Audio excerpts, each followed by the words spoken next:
Dans Solo Leveling Ragnarok, avant que l'incursion ne commence réellement, on revient sur ce qui s'est passé quelques jours plus tôt. On voit Lee Min-sung dire à l'apôtre d'Itarim qu'il a beaucoup grandi depuis leur première rencontre, supposant que les extraterrestres se développent rapidement.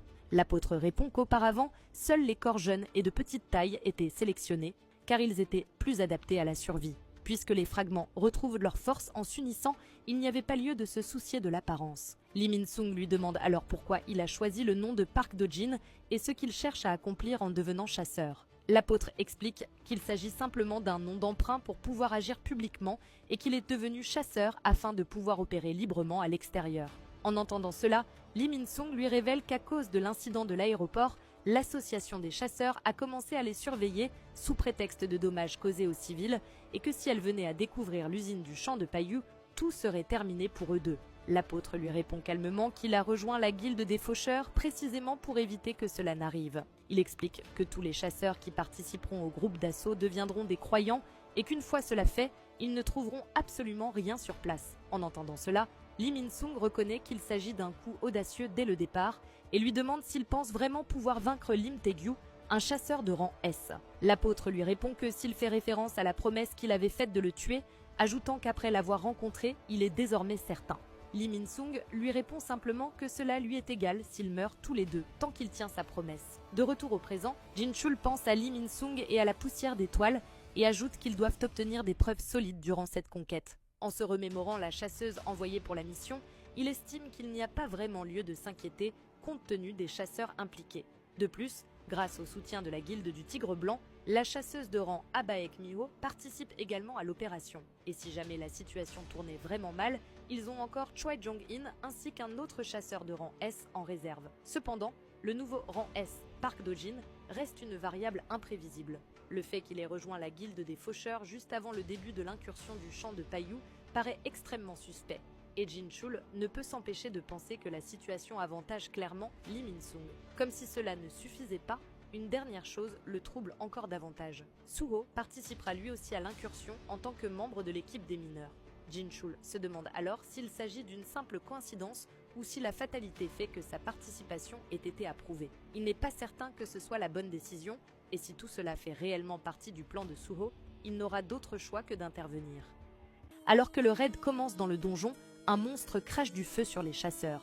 Le tank du groupe bloque l'attaque avec son bouclier et dit aux autres d'attaquer, car il ne pourra pas tenir très longtemps. C'est alors que Baek Miho, de la guilde du Tigre Blanc, s'avance et serre le poing, ce qui surprend le tank. Alors que le monstre continue de cracher ses flammes de merde, elle lui assène un poing surpuissant qui l'envoie s'écraser au sol, le mettant ainsi hors combat. Puis, avant même qu'un autre monstre puisse la prendre par surprise, elle esquive l'attaque, effectue un saut incroyable et se place sur la voûte de la grotte, puis prend appui et se propulse vers la bête à une vitesse fulgurante, l'écrasant violemment contre le sol d'un coup si brutal qu'il lui broie presque le crâne. Une fois les monstres éliminés, Miho se tourne vers Lee Min-sung et se demande s'il ne compte pas se joindre au combat. Elle ajoute que c'est vraiment un gros gâchis qu'il se soit éveillé en tant que chasseur de rang A et se demande à quoi il pense. Mais, perdue dans ses pensées, elle ne remarque pas qu'un monstre se trouve derrière elle. Lorsqu'elle s'en rend compte, elle ajoute qu'elle a été distraite. Juste à ce moment-là, l'apôtre apparaît à ses côtés et abat le monstre d'un seul coup,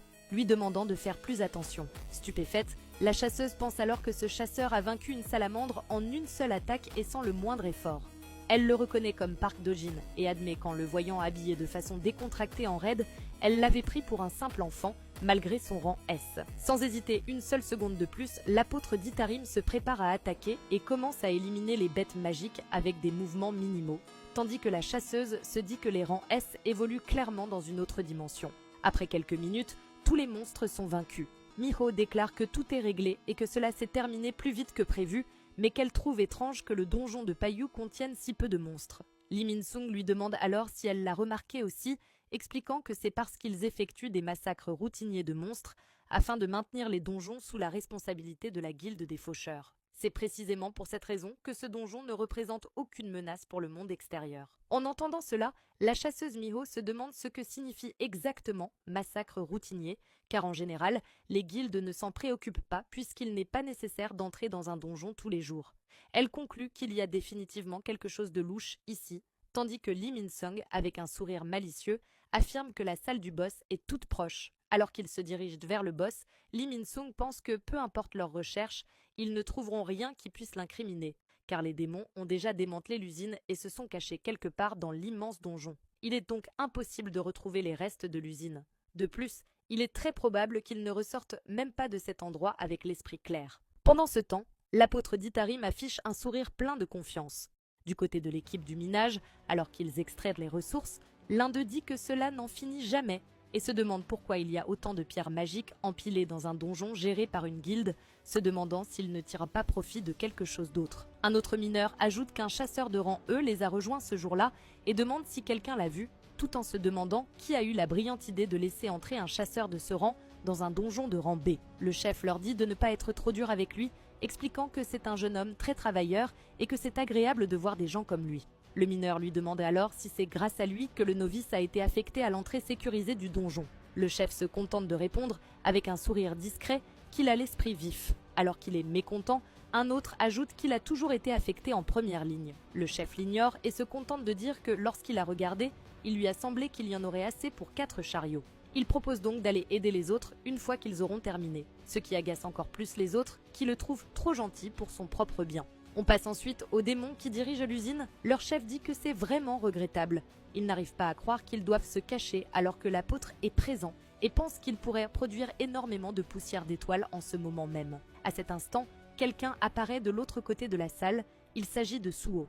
Il demande à Beru s'il est certain d'avoir senti la présence de démons de l'autre côté de la porte. Dès que Beru le confirme, Suho défonce la porte d'un violent coup, surprenant totalement les démons. Avant même qu'il puisse se demander qui il est, il arrache la tête du chef démon d'un énorme coup de poing. En voyant cette scène brutale, Beru n'en revient pas qu'il ait fait voler la tête d'un démon en un seul coup et suppose que les missions quotidiennes avec ce maudit crocodile portent leurs fruits. Suho avance alors parmi les futures brûlures de brume et déclare que ces individus n'ont plus de libre arbitre. Il confirme que le Champailloux est bien une usine de poussière d'étoiles. En observant attentivement le chasseur, la tête du démon remarque son masque noir et avoue qu'il ne s'attendait pas à ce que la personne qui a contrecarré leur grand projet, mentionné par l'apôtre, se trouve ici. En quelques secondes, il se régénère et adopte une forme grotesque, affirmant qu'il transformera Suho en cadeau pour l'apôtre. Face à cette bête gigantesque, Beru dit à Suho que son mana est impressionnant. Suho répond qu'il le sent aussi grâce à ses sens améliorés et que son niveau est très proche de celui de Randolph, le chasseur de rang A qu'il a rencontré dans la pyramide. En analysant la situation, Suho ajoute qu'il a entendu dire que l'association des chasseurs avait demandé à la guilde des faucheurs de se lancer dans une attaque de donjon de type ouvert. Il pensait qu'il devait y avoir une raison, donc il avait postulé pour être mineur. Il demande si l'association avait également découvert quelque chose au sujet de la poussière d'étoiles et si elle s'intéressait à Lee Min-sung, il allait devenir difficile d'obtenir des informations au sujet de l'apôtre des Itarim auprès de lui. Sans hésiter, il demande alors au démon où se trouve actuellement cet apôtre. De son côté, le démon pense que, tout comme l'apôtre recherche le chasseur au masque noir, ce chasseur recherche lui aussi l'apôtre. En entourant sa jambe de ses tentacules, il lui dit qu'il le verra bientôt, car il le lui présentera après lui avoir brisé tous les os, et l'avertit que tant qu'il sera pris dans ses tentacules, il ne pourra pas échapper à sa puissance écrasante. Cependant, au lieu de paniquer, Suho répète les mots puissance écrasante et se remémore aussitôt son entraînement avec Amut.